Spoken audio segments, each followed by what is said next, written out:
I really come from a background where it was broken. My mother given to marriage at the age of 13, and I was born when she was 14, and then dumped in the streets when I was about 6 or 7. Started living under a bridge as a small boy, and I became a drug addict at an early age of my life, and stabbed someone with a knife at the age of about 13. Joined the freedom fighters in Zimbabwe, and it was from there that I had to shout, "There's no God, there's no God." Communism was the only answer. The hatred for a white man began when I was so small, when I saw them beating my father. So this day when I was given this bomb to go and plant it, I had that passion to go and kill as many white people as I could. As we walked towards the bank, we saw this big, massive tent by the roadside. And it so happened that it was from South Africa. And anything from South Africa to us was a taboo because of the white people, the way they tortured black people. And there were about 2,000-3,000 people inside singing praises to God.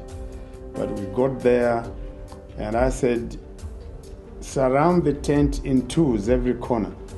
And when I blow the whistle at 7 o'clock, throw the bombs inside, and I want every person inside to die.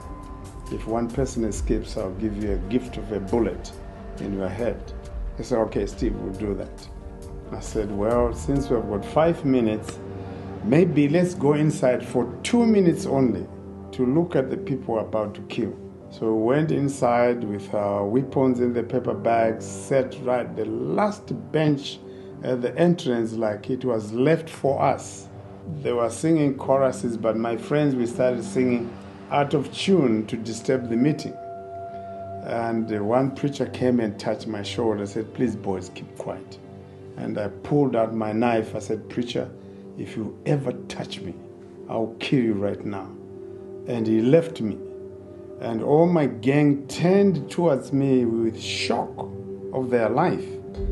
And I said, what? Because they were surprised that I warned this preacher. I was that character. When I pulled out my knife, I would use it. When I took out my gun, I would shoot. But they were shocked to see that I'd warned this preacher. They invited a pretty girl from Soweto to share a testimony.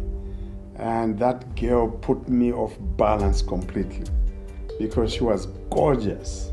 But the more she shared the testimony, she was, shining with the glory of God. And then she invited another black evangelist, and this man stood up and read 2 verses. Romans 6 verse 23, for the wages of sin is death. And the next thing, I was under deep conviction.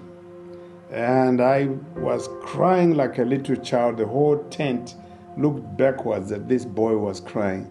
And I picked up my guns and my bombs and went forward. And that night was my turning point. As I was crying there, I said, Jesus, have mercy upon me. I want to surrender my life to you. And the peace I got that night was unbelievable.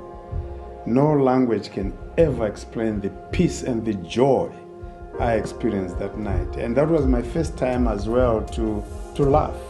And following that, I went to the police to surrender myself. And after 8 hours, they say, if your Jesus has forgiven you, we forgive you too. And my new Bible, which I was given by a police officer, I didn't know how to read it, but I treasured so much. God, with a sense of humor, used a white man to adopt me. In spite of the laws at that time that no black people could live in the white area, you'd be arrested. So this man kept me for 15 years in spite of the laws, and helped me to transform me to be what I am today. So he was the one who gave me the surname Lungu. Many people ask me, which Bible college did you go? I said, well, I went to Golgotha. That's where I said, where is Golgotha College? I said, at the cross where Jesus was crucified. That's where I've learned everything about God. So to me, I can say my BA degree is born again.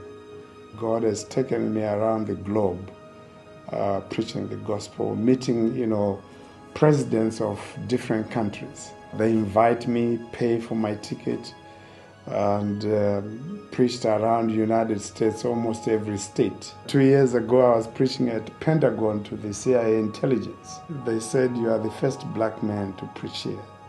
So I look at myself that God could, choose a person who was thrown away by my mother. Little did she know that the boy I'm dumping today will travel around the globe and, preach to statesmen. But, God picks up a nobody and makes you a somebody.